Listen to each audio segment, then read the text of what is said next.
Good morning, everybody.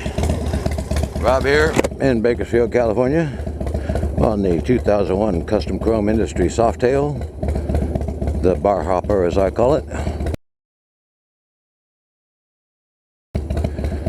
And welcome to this week's Throwback Thursday. Today's story is going to be about the foot pursuit of the serial rapist in the Scout. There was one thing you could always count on working a large metropolitan city like San Diego, is that any given day of the week there's going to be a serial rapist out there working that you could catch if you're on your toes. I was working second watch in Eastern Division up in Sierra Mesa, and we had a serial rapist working down in the Mission Gorge area, all the apartments and stuff down there. And get a radio call of a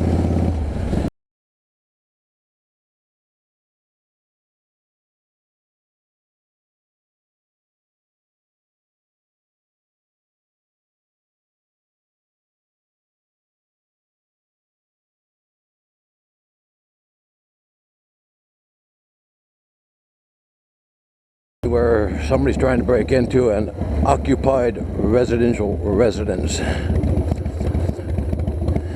At the time, you know, whenever you got some guy trying to break into a girl's apartment, you can figure it's not just for a regular old burglary. He's there to probably rape her. That's usually the case. So a lot of us jump on the call and head that way. We get over to the apartment complex, which this is a very, very large complex. You had two big long rows of apartments with a parking lot in the middle, and the two parking lots were separated by a grass medium strip. It was pretty wide, had like a bunker thing going up. There was grass and trees and everything. It took up several city blocks area, really. It was really huge. So we all get there and we park our patrol cars so that we're blocking the two driveways to the two separate parking lots that are connected at the end by a road. That way the guy can't get out. We all get out on foot. We're walking down through the parking lot trying to figure out which building it's coming from.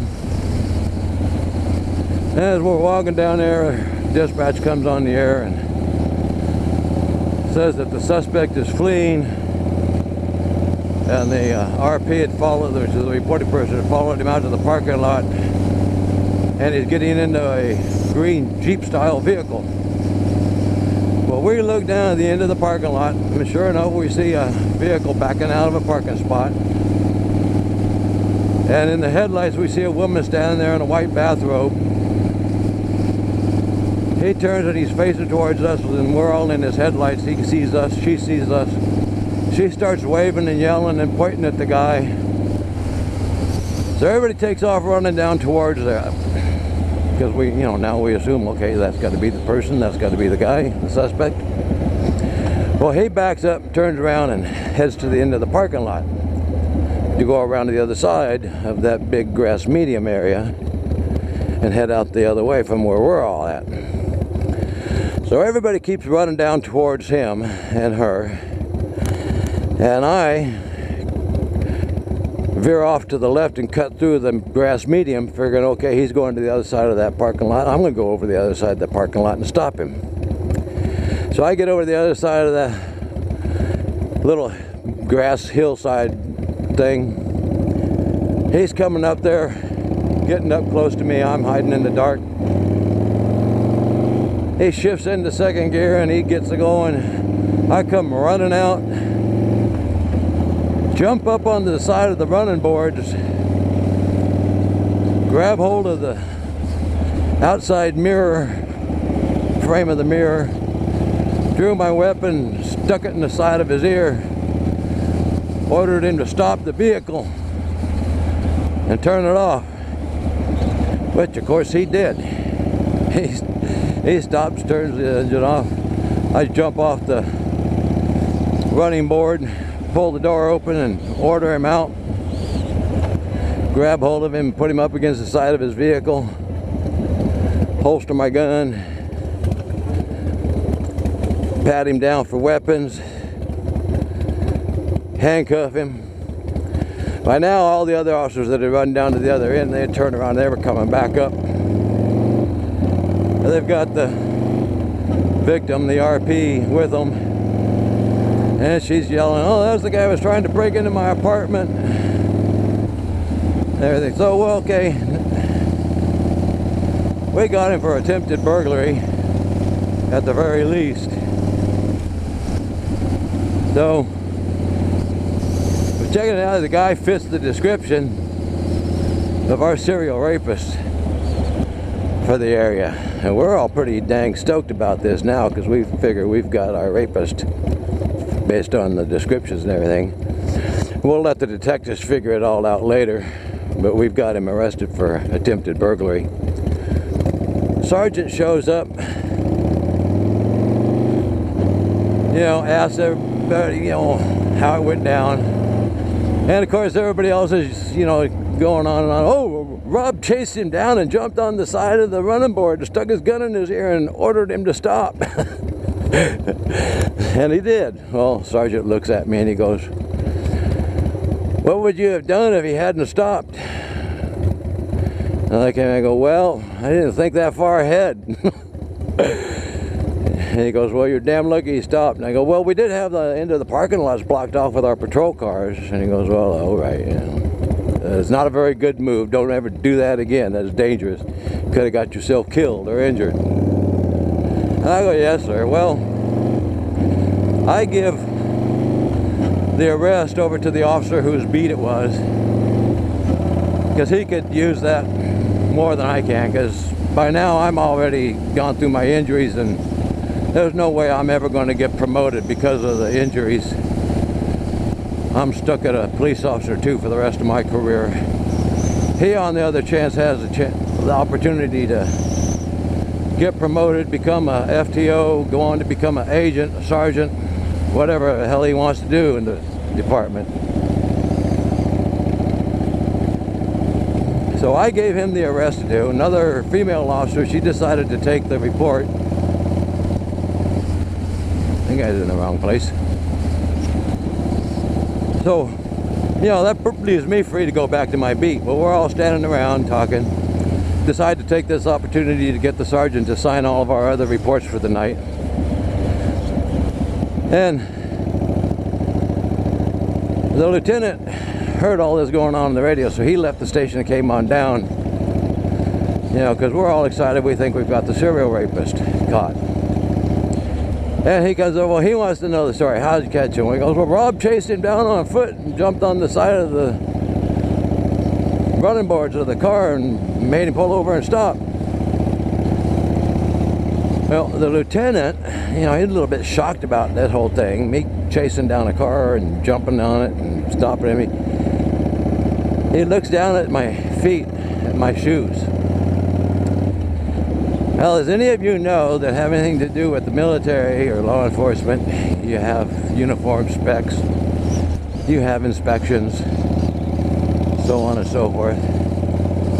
Our uniform specs was dress shoes or boots. I happened to be wearing a pair of black tennis shoe running shoes, which was totally unregular, you know, illegal against the regs.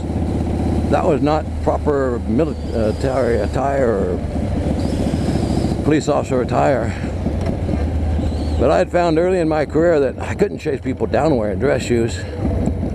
So once I left the station and got out, I would stop and change out of my dress shoes and put on my black tennis shoes, my running shoes, so I could chase people down better. Well, the lieutenant looks at that, he looks at me, he goes, you know, those shoes aren't regulation. I go, yes sir, no. He goes, you need to change them out now and put your dress shoes back on, and I don't want to ever see you wearing those again. I said, yes sir. And I go, but they help me catch people in foot pursuits. He goes, well, I don't care. They're not regulation. And I go, okay. I'll go change now. So I went to my car, changed my shoes, and left. Later on, the sergeant gets to meet with me, and he tells me, Rob, don't ever let the lieutenant catch you wearing those tennis shoes again. He goes, I understand why you do it, but don't let him catch you doing it or he's going to write you up. So you just make sure you got those dress shoes handy that you can slip them right back on real quick if the lieutenant ever shows up on the scene again. And I go, yes, sir, I will. And that's what I did. I carried my dress shoes with me on the floor, so if I had to run into any other supervisors, I could just slip them on again real quick.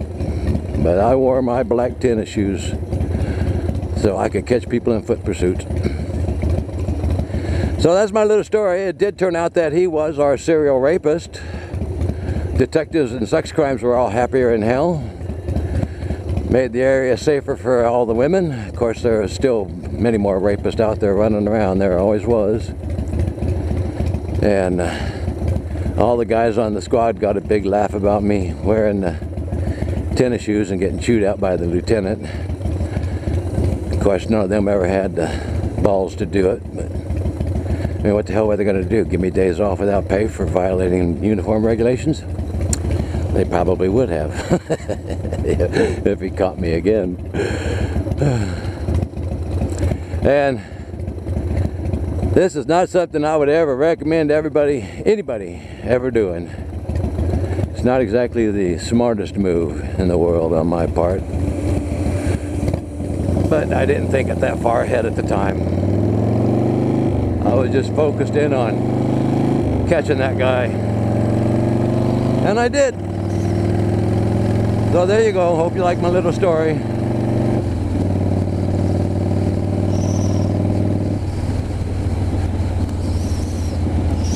Caught the serial rapist, got chewed out by the lieutenant,